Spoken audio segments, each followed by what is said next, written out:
Good morning. नवीन दिवसाची नवीन सुरुवात. आज आषाढी एकादशी होती, म्हणूनच पूर्ण घर डीप क्लिनिंग करून घेतलं. पंढरपूरला जाणं तर काही आपल्याने पॉसिबल होत नाही, त्यामुळेच म्हणलं चला घरी राहूनही आपण छान अशी पूजा करून घ्यावी.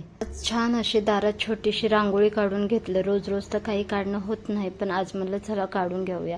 त्यानंतर देवाला चंदन लावून त्यांना आंघोळ घातून छान अशी पूजा करून घेतली. आणि आज उपवास आहे म्हणून छान अशी साबुदाण्याची खिचडी बनवली. त्याचबरोबर कुरवड्या तळल्या. वेदसाठी डाळ भात बनवला, पण वेद म्हणला मला काही डाळ. वेदच्या ह्या बोलण्यावरून मला आठवलं, जेव्हा आम्ही बहीण भाऊ लहान होता तेव्हा मम्मीचा उपवास असला की आम्हीही असंच म्हणायचो, आम्हाला काही डाळ भात खायचा नाही, आमचा उपवास आहे, आम्हालाही खिचडी खायला दे. मला दुपारी मंदिरात जायचं होतं, म्हणूनच वेदला म्हणलं थोडासा आराम करतं. वेदची मस्ती बघा किती चालू आहे.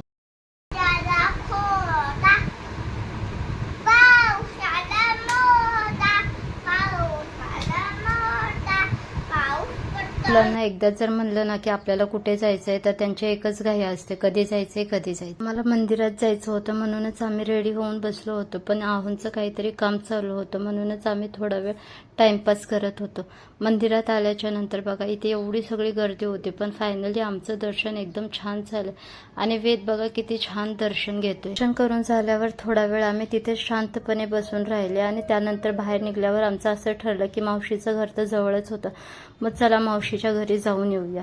मावशीकडे गेल्याच्या नंतर वेदची तर खूप मज्जा असते, कारण मावशीचं दुकान आहे, त्यामुळेच वेदला तिथे खूप सारा खाऊ भेटतो. आणि वेद बघा किती खुश आहे. मावशीकडे गेल्याच्या नंतर खूप वेळ आम्ही तिथेच बसलो होतो, छान अशा गप्पा मारल्या. मावशीचाही उपवास होता, त्यामुळे तिने छान असे साबुदाण्याचे गरमागरम वडे बनवले होते. आणि प्रत्येक वेळेस तिच्याकडे गेलं की ती काही जेवल्याशिवाय होऊ देत नाही, म्हणूनच आम्ही छान असे गरमागरम वडे खाल्ले, चहा पिला आणि नंतर असा काहीसा होता आमचा आजचा दिवस.